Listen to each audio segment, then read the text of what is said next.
I think in every election you have to worry whether the voters have the right information regarding what they're voting on. And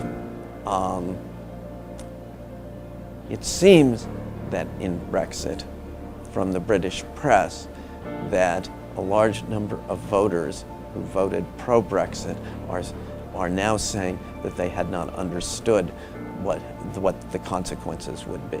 You're professional reporters, and I'm a professional economist. This is the type of thing that we spend our whole lives thinking about, but you can imagine that the rest of the public is not so focused on these questions. It is harder for them to see exactly what the consequences are of legislation. Most of us lead normal lives where we have our jobs and we take care of our children, or perhaps our children are taking care of us, and that is our major concern. And so it's easy not to pay attention to what the details are. I feel one of the things that we have not had yet is an appropriate story that has motivated people to care as much as we should care about global warming. So somehow what we need is the great movie, the great novel of fiction, the great newspaper reporting. We need to bring this home. I'll give you an example of global warming, which brought the story home to me. I think it's the most important issue that the world faces today. Back home in Berkeley, California, I have a house and it has a yard. In that yard there are some beautiful redwood trees. And we had 2 years of drought. And the redwood trees were beginning to sag. And so that became a personal story, something that's in my backyard. Those are these trees. And what happens if these enormously tall trees are going to fall down? And then we have to do something about it. So I've always treasured those trees. So somehow we need people to have something where they have a human feeling for what this is, rather than stories that are the type of things that appear in textbooks. One of the major problems of corruption, so one thinks about corruption, and one of the problems with corruption is the waste that it entails. I feel that's the major view of the public, is that we don't want this corruption because it entails waste. But there's something that's probably much more important about corruption, that insofar as the public thinks there's corruption, and insofar as there is corruption, then in fact the public is going to lose their faith in government.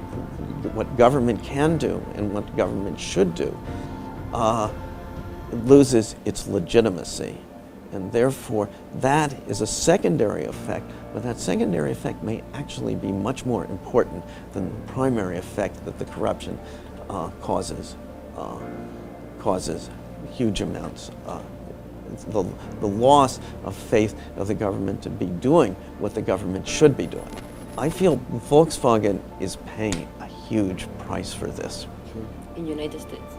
I think in the rest of Europe? But they're being sued in the United States. I feel the amount, so we don't know how bad this is going to be for Volkswagen yet. That in and of itself should have been sufficient for Volkswagen to have been very careful about not doing this. I think for one thing we have to put ourselves in the minds of what people were thinking at Volkswagen when they did this.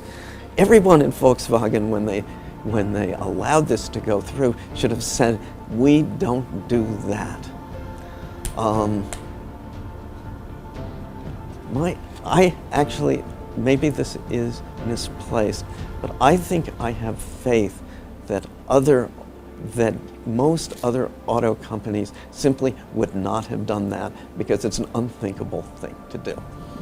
So hopefully, I'm hopeful that in fact this is going to turn out to be just a one-off.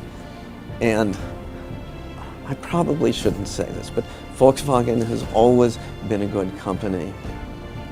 I think maybe what I hope is what they'll do is they'll take this as a huge hit And they will then develop a culture where this will never, ever occur again.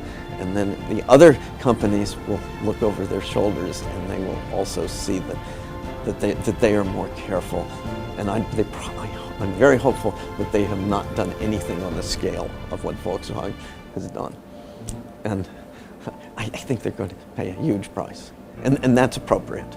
I don't really like putting people in jail. I don't like that at all. But I feel that insofar as people have disobeyed the law in a criminal way, yes, I feel that it's necessary that they should be prosecuted. And why should they be prosecuted? Because otherwise people lose faith in the system. And so I feel that this goes along with what I've been saying about corruption, that somehow we need people to have faith in the system, and part of the reason that we need faith in the system is that if people have done serious harm and they have violated the law, then it seems to me we should do that. So you're thinking of how the economy has been since 2008. The answer to the world in general in 2008 was that, contrary to what happened in the 1930s, that economic policy was very good. So the initial there were two responses to that crisis. First response to the crisis was that there were stimulus packages both in Europe and in the United States. And the second thing that happened is there were also lower interest rates. And I think both of these have made a very significant difference to the world economy. Unfortunately, it's not been uniform, so it has particularly hit Spain.